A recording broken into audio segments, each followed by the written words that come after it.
ओम शांति। आज का वरदान है, बुद्धि के चमत्कार द्वारा आकार में साकार का अनुभव करने वाले दिलाराम के दिलरुबा भव। बुद्धि के चमत्कार द्वारा आकार में साकार का अनुभव करने वाले दिलाराम के दिलरुबा भव। दिलाराम के दिलरुबा भव, ये टाइटल बाबा ने आज हमें दिया। बाबा ने वरदान को एक्सप्लेन किया है। कई बच्चे आए भल पीछे हैं, लेकिन आकार रूप द्वारा भी अनुभव साकार रूप का करते हैं। कई बच्चे भले पीछे आए हैं, लेकिन आकार रूप द्वारा भी अनुभव साकार रूप का करते हैं। ऐसे अनुभव से बोलते कि हमने साकार में पालना ली है और अब भी ले रहे हैं। तो आकार रूप में साकार का अनुभव करना, ये बुद्धि की लगन का और स्नेह का प्रत्यक्ष स्वरूप है। तो आकार रूप में साकार का अनुभव करना, ये बुद्धि की लगन का, स्नेह का प्रत्यक्ष स्वरूप है। ये भी बुद्धि के चमत्कार का सबूत है। ऐसे बच्चे ही दिलाराम बाप के समीप, दिलाराम के दिलरुबा हैं, जिनके दिल में सदा यही गीत बजता है, वाह मेरा बाबा वाह। तो आज बाबा ने उन बच्चों के लिए बहुत सुंदर प्रशंसा के, अप्रिसिएशन के बोल बोले हैं, जो बच्चे दिलरुबा बच्चे हैं। तो बाबा ने कहा कई बच्चे ऐसे हैं जो भले पीछे आए हैं, लेकिन पीछे आने के बावजूद भी उनको ऐसे महसूस होता है कि वो साकार में पालना ले रहे हैं। उन्होंने साकार में पालना ली है बाबा की। तो बाबा कहते ये चीज़ भी क्या है कि चाहे अभी साकार में पालना का पार्ट नहीं है, लेकिन फिर भी अगर उनको ये महसूस होता है कि हम साकार में पालना ले रहे हैं, तो बाबा कहते कि ये उनकी बुद्धि का जो स्नेह है और उनकी बुद्धि की जो लगन है, उसका प्रत्यक्ष स्वरूप है। वो इतना ज़्यादा बाबा की बातों को, बाबा की गाइडेंस को वैल्यू करते हैं, बाबा की समझाने को वो इतना वैल्यू करते हैं, और बाबा की उनके जीवन में इतनी वैल्यू है कि वो हर एक बाबा की कही हुई चीज़ को अपने जीवन में लाना चाहते हैं। इतना प्यार, इतनी लगन, इतना पुरुषार्थ जो है उनके जीवन में है। तो इसीलिए बाबा कहते हैं ये बुद्धि के भी चमत्कार का सबूत है, क्योंकि उनके लिए बाबा की श्रीमत बहुत मायने रखती है। और जब बच्चा अपने पिता की आज्ञाओं पे चलता है, उससे प्यार करता है, प्यार का मतलब ही है आज्ञाओं पे चलना, समान बनना। तो जब बच्चा उसकी आज्ञाओं पे चलता है और समान बनता है, तो चाहे पिता साथ हो नहीं साथ हो, लेकिन उस बच्चे को सदा महसूस होता है कि मेरे पिता मेरे जीवन में जितनी भी आज्ञाएं मैंने उनके द्वारा ली हैं, उनकी श्रीमत जो मैंने ली है, तो मेरे जीवन में वही आज्ञाएं और श्रीमत मुझे पाल रही हैं। तो पिता के सामने ना होते हुए भी उसको पिता का एहसास होता है, पिता के अस्तित्व का एहसास होता है।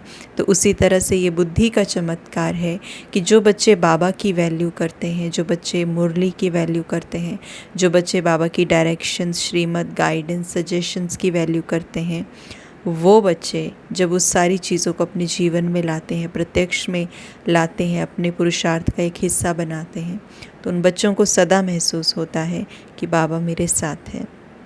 कैसे साथ है? श्रीमत के रूप में साथ है, आज्ञाओं के रूप में साथ है, प्यार के रूप में साथ है। तो ऐसे बाबा कहते जो बच्चे हैं वो दिलरुबा बच्चे हैं, और उनके दिल से ये गीत बजता है, वाह मेरा बाबा वाह। तो दिलरुबा बच्चे, आज का हमारा होमवर्क भी यही रहेगा कि हमारे दिल के अंदर, माना हमने दिलाराम को कितना जगह दी है अपने अंदर, अपने दिल के अंदर, और हम कितना उसके दिलरुबा बच्चे बने हैं।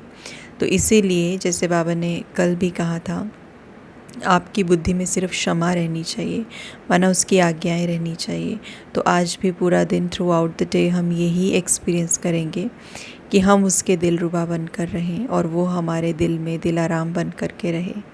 स्लोगन है, त्यागी आत्मा के हर कर्म व कदम में सफलता समाई हुई है। त्यागी आत्मा के हर कर्म व कदम में सफलता समाई हुई है। ये दूसरा होमवर्क है आज का हमारा। त्यागी आत्मा, त्यागी आत्मा मतलब त्याग, ये बाबा त्याग कभी नहीं सिखाते हमें कि जिस त्याग में लगे कि मुझे कुछ देना पड़ रहा है, नहीं। उससे पहले बाबा हमें भरपूरता सिखाते हैं। जब आत्मा अंदर से भर जाती है, फुलफिल हो जाती है, तो वो उन सब चीज़ों का त्याग कर देती है जो चीज़ें उसको खाली करने के निमित्त बनती थी। तो इसलिए बाबा का टेक्निक, बाबा का लॉजिक ही हमेशा से यही रहा है कि बच्चों को पहले इतना भर दो प्यार से, सुख से, शांति से, प्रेम, पवित्रता, इन सब चीज़ों से इतना बच्चों को संतुष्ट कर दो कि वो समझ पाएँ कि मुझे क्या त्याग करना है। ये चीज़ें मेरे जीवन के लिए नहीं रिक्वायर्ड है, देभान का त्याग। तो बाबा वो त्याग हमें सिखाते हैं। लेकिन त्याग तभी हो सकता है अगर हम भरपूर हैं। अगर हम भरपूर नहीं हैं तो वो ही देभान हमारे लिए एक ड्रग एडिक्शन की तरह है, हम उसको नहीं छोड़ सकते। तो इसीलिए अपने आप को हमें भरपूर करना है ये त्याग करने के लिए।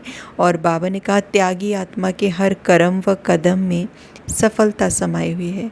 माने जब हम चीज़ों को डिटैच तरीके से देखते हैं, चीज़ों के संबंध संपर्क में डिटैच भाव से आते हैं और उनसे अटैच नहीं होते, बुद्धि में और मन में ये समाया रहता है कि मेरा कुछ नहीं है, मैं आत्मा यहाँ लेके ही क्या आई थी।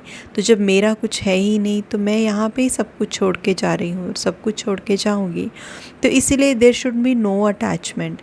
अपने ओपिनियन से भी अटैचमेंट नहीं, अपनी चीज़ों से, मटेरियलिस्टिक चीज़ों से, मान शान, ये इन सब चीज़ों से जब हम परे जाते हैं, देभान से जब हम परे जाते हैं, अपने पोजेशन से जब हम परे जाते हैं, तो हम हर कर्म करते हैं। लेकिन हर कर्म करते हुए हमारी स्थिति बड़ी अच्छी रहती है, डिटैच रहती है, तो उसमें हमें सफलता मिलती है। हो सकता है कई बार हमें लग रहा हो कि इसमें मुझे सफलता नहीं मिली, अरे ये तो काम ख़राब हो गया, मैंने तो पूरे एफ़र्ट्स लगाए थे, ख़राब हो गया काम। लेकिन अगर फिर भी त्याग का भाव अंदर है, डिटैच भाव अंदर है, तो हम उस नुकसान से फ्लक्चुएट नहीं होते हैं, हम उस नुकसान से हिलते नहीं हैं। और जब हम उस नुकसान से हिलते नहीं हैं और जब हम अनस्टेबल नहीं होते हैं, तो वही तो हमारे लिए सफलता है सबसे बड़ी। कि परिस्थिति आई, कार्मिक अकाउंट आया, किसी ने कुछ कहा, लेकिन मैं संतुष्ट हूँ, मैं वहीं स्थित हूँ, मेरी स्थिति नहीं हिल रही है। तो इसीलिए जो त्यागी आत्मा है, अंदर से डिटैच्ड आत्मा है, उसके लिए हर कर्म और कदम में सफलता समाई हुई है, क्योंकि वो फ्लक्चुएट नहीं करेगा, अनस्टेबल नहीं होगा।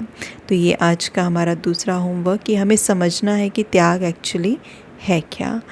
आज के लिए इतना ही। ओम शांति।